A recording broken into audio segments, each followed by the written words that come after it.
అప్పట్ల ice క్రీములు అంటే పుల్ల ఐస్ క్రీము, సేమియాల ఐస్ క్రీము, పాల ఐస్ క్రీము, గీత ఐస్ క్రీము ఇగో ఇట్లుండేదోల్లా. ఇక ఇప్పుడేమో వెనీలా అట, బటర్ స్కాచ్ అట, చాక్లెట్ ఐస్ క్రీమ్ అట, ఓరియోన్ అట, డెత్ బై చాక్లెట్ అట, సిజిలింగ్ బ్రౌనీ అట. ఓయమ్మనే ఇగో ఇట్లా తీరొక్క పేర్లతోని తీరొక్క రంగులు పెట్టి అమ్ముతాండ్రోళ్ళ డెకరేషన్లు వేసి. అయితే ఇప్పుడు వీటిని మించిన కొత్త రకం ఐస్ క్రీములు మన హైదరాబాద్లో తయారు చేసి అమ్ముతాండ్రు. పోరలైతే ఎగబడుతుర్రటనోళ్ళ సారీగామే పదనిసే అని సోలుక్కుంటా మరి కొంటుర్రట. ఎందుకో అవేం ఐస్ క్రీములో అండ్ల గంతగనం ఏమున్నదో అరుచుకుందాం రాన్రి మరి. ఇగో ఇవేనోళ్ళ కొత్త రకం ఐస్ క్రీములు. పేరేంది అంటారా? Whisky ice cream. విస్కీ అంటే ఎరికే కదా, గదే గదే మందు. అంటే ఐస్ క్రీములల్లా బరాడి, బీరు, విస్కీ, రమ్ము ఇగో ఇసొంటి కలిపి చిన్న పోరలకు అంటగడుతుర్రు. ఇక చిన్నతలంలోనే పోరలు మందుకు అలవాటు పడి ఎగబడతాండ్రు. అసలు ఈ ఐస్ క్రీముల కథ చెప్తా. మన హైదరాబాదు జూబ్లీ హిల్స్ లా హరికే అని ఐస్ క్రీములు అమ్మే పార్లర్ ఉన్నదల్లా ఒకటి.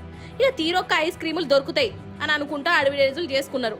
అయితే ఈ దిక్కుమాలిన దుకాణం పోళ్ళు గిరాకీ బాగా రావాలని అనుకున్నారో లేకుంటే చిన్న పోరలను చిన్నప్పటి సందే మత్తులో దించాలని అనుకున్నారో గాని ఐస్ క్రీములల్లా విస్కీ కలిపి తయారు చేసిర్రు.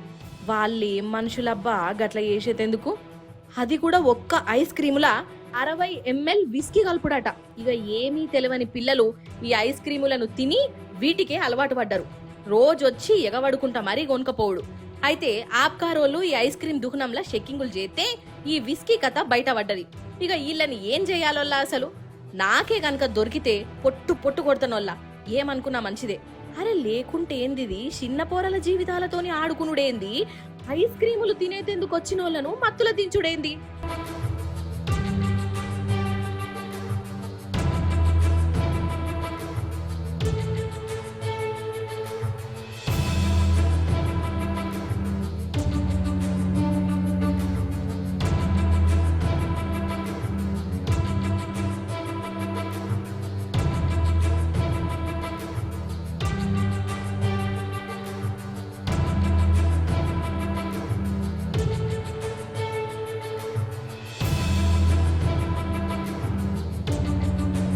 అసలు మన ప్రభుత్వంది కూడా సూషి చూడని తనమే ఉన్నదొల్లా.